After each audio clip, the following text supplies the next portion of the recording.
Welcome to Whispering Pages. If you're here tonight, you've chosen something rare, to end your day with an idea instead of a scroll, with curiosity instead of noise. I'm glad you're here. Tonight's book has been sitting quietly in the background of almost every sales conversation, every marketing campaign, every request someone has made of you. Once you hear what's in it, you'll start noticing its fingerprints everywhere. But before we get there, let's take a moment just for you.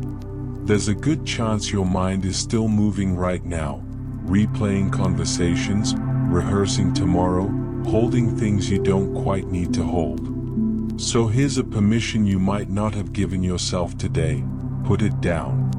None of it needs you in the next 30 minutes.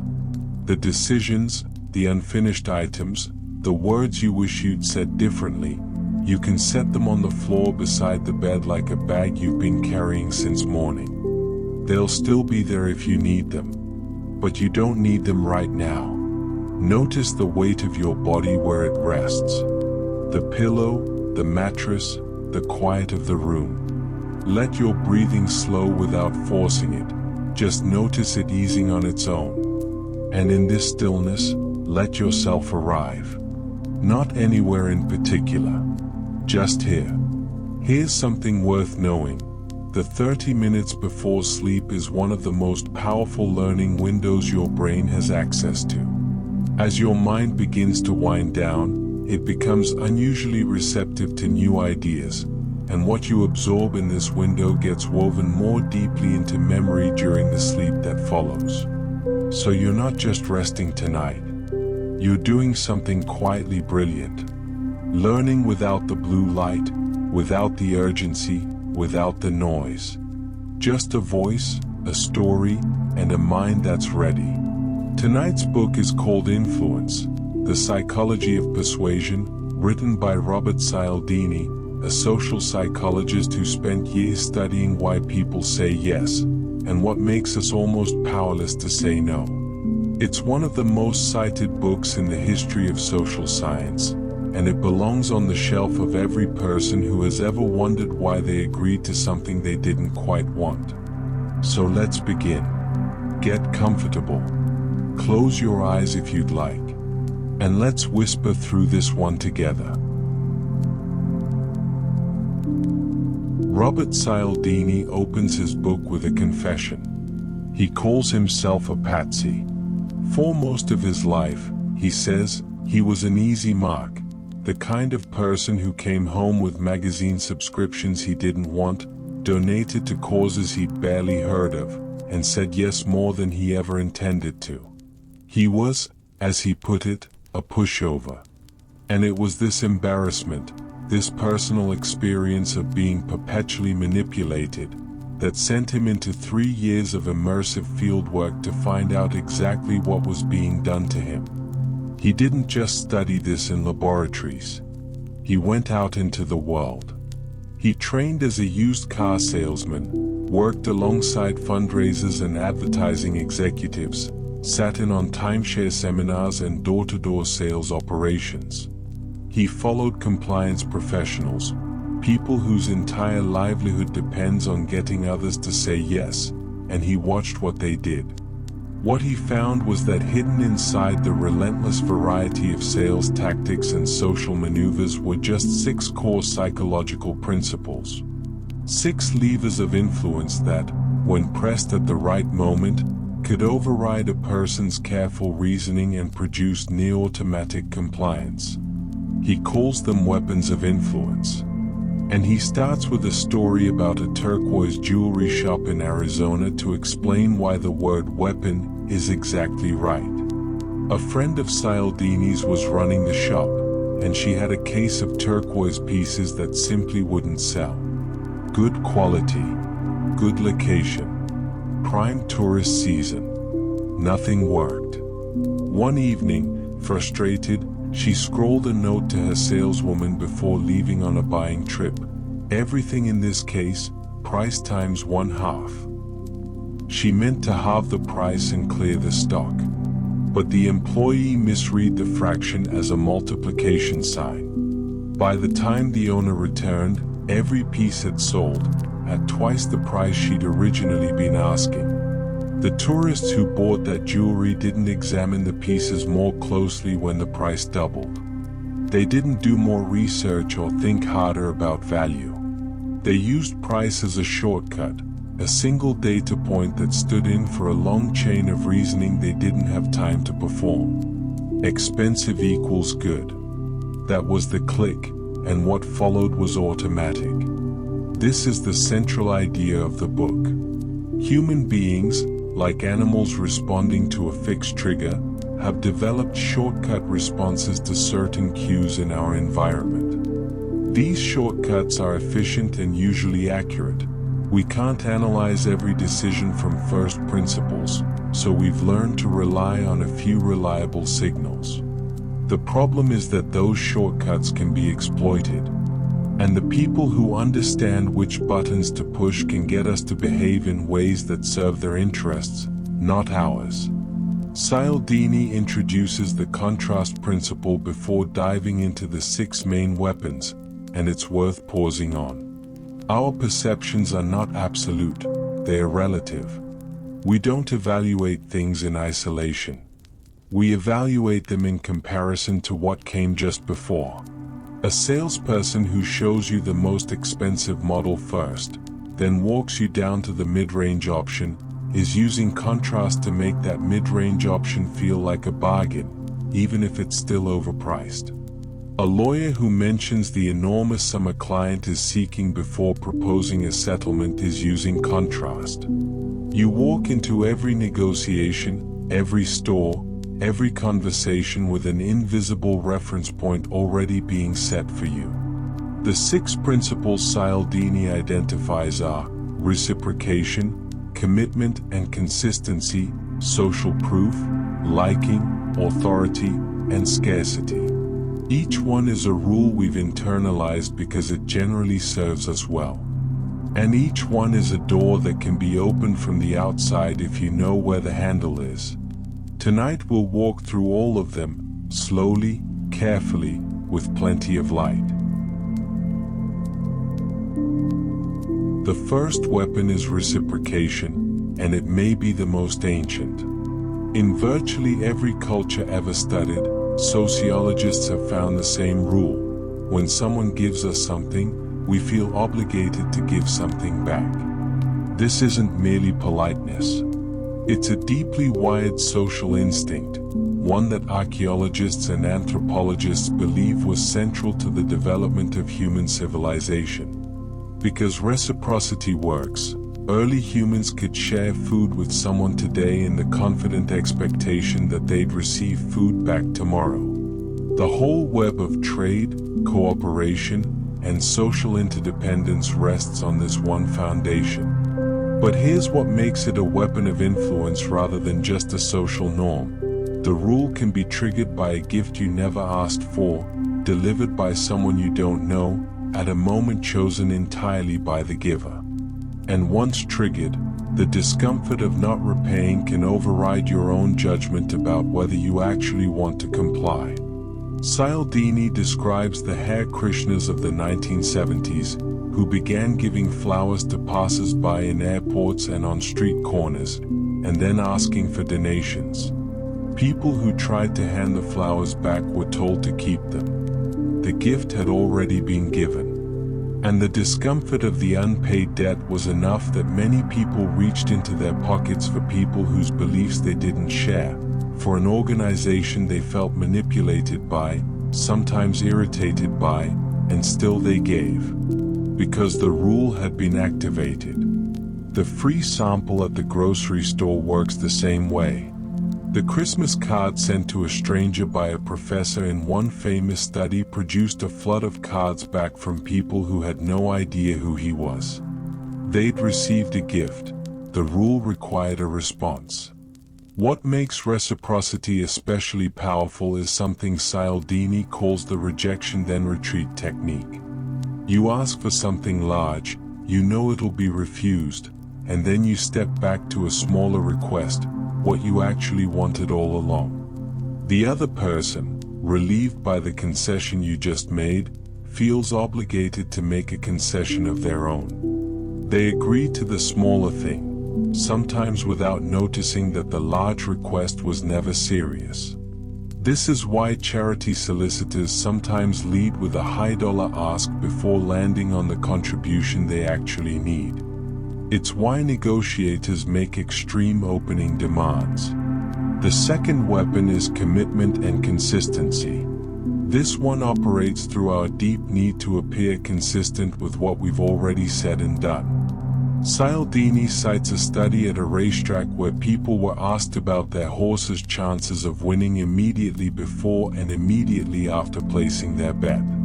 Before the bet, they were uncertain. 30 seconds later, with the ticket in hand, they were significantly more confident.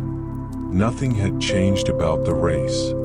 But they had committed, and now their minds went to work building a case for why that commitment was correct.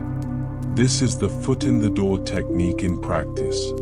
Get a small commitment first, a signature on a petition, an agreement to a minor request, even just a stated belief, and the person's sense of who they are begins to reorganize around that commitment. When a larger request follows, they comply not because they've weighed the logic but because they've already defined themselves as someone who does this kind of thing. In one study, homeowners were asked to put a small sticker in their windows supporting safe driving. Most agreed. 2 weeks later, a different requester asked them to install a large, unattractive billboard in their front yards. Those who had agreed to the sticker were far more likely to agree to the billboard.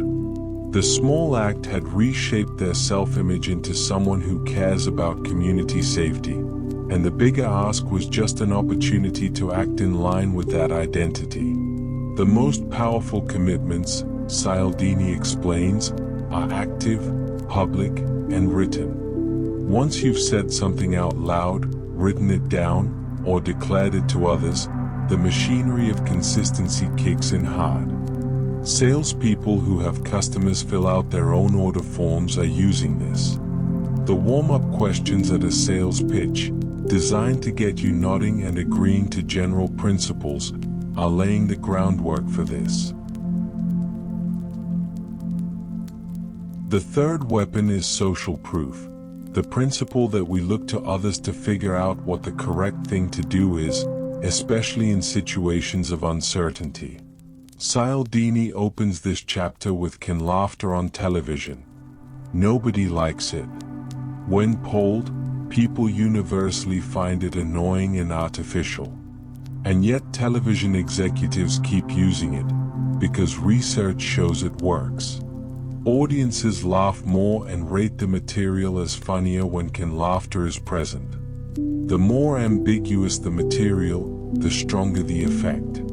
Even when we know the laughter is fake, part of us reads it as a social signal.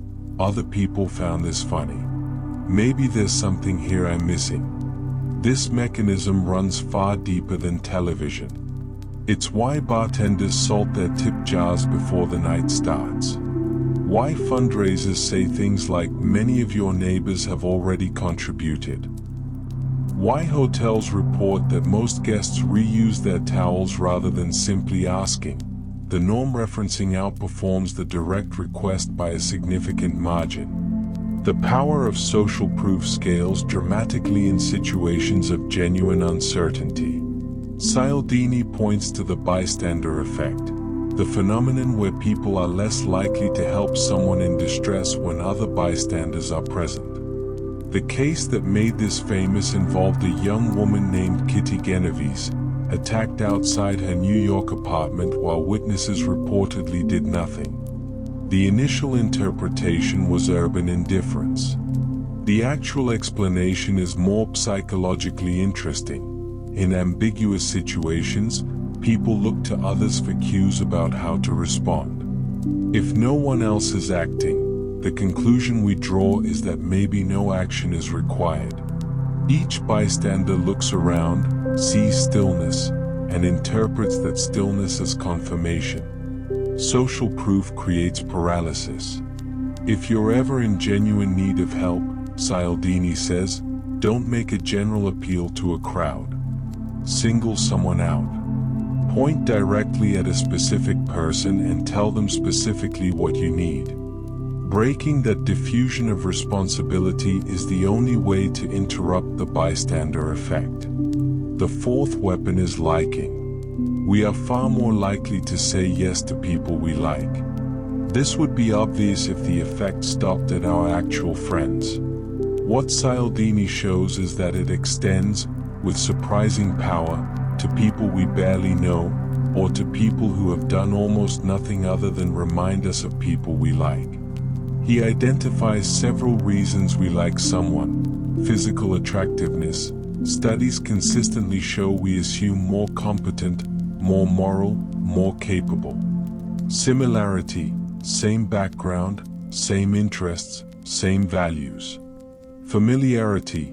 Mere repeated exposure to a person's face tends to increase liking. And association.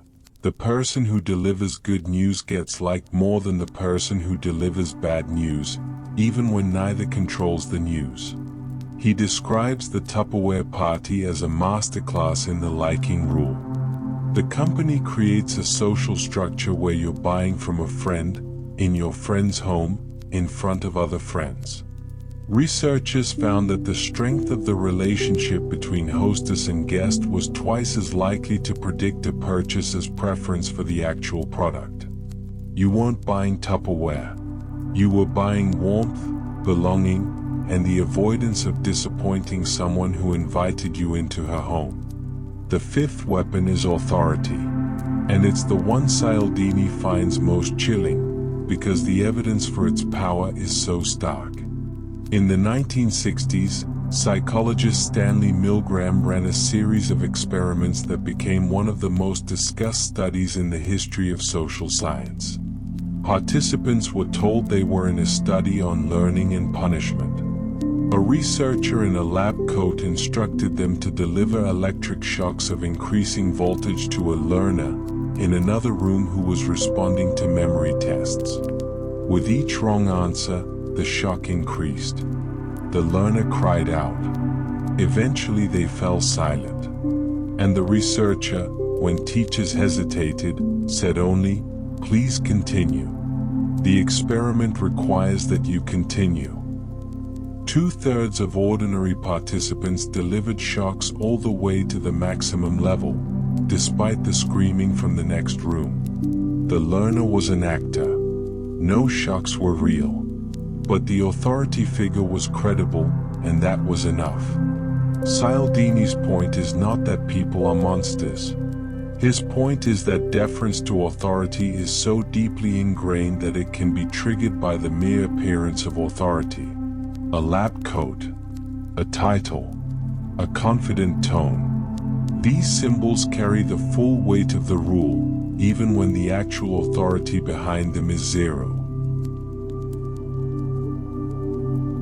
The sixth and final weapon is scarcity, the principle that things become more desirable the moment we believe we might not be able to have them. Cialdini noticed this in himself when he read a newspaper article about a Mormon temple that, for a few days only, would be open to non-members. He'd lived near it for years and never once wanted to visit. But the article created a suddenly closing window, and he found himself arranging a tour almost before he'd realized he'd decided to go. When a friend pointed out that his interest had begun precisely when the opportunity became limited, Cialdini had a moment of uncomfortable self-recognition. The scarcity principle explains why limited time offer is among the most effective phrases in advertising. Why eBay auctions produce bidding frenzies in the final minutes. Why a product that has been banned or recalled immediately becomes more desirable to consumers. We assign value not just based on what a thing is, but on how available it is.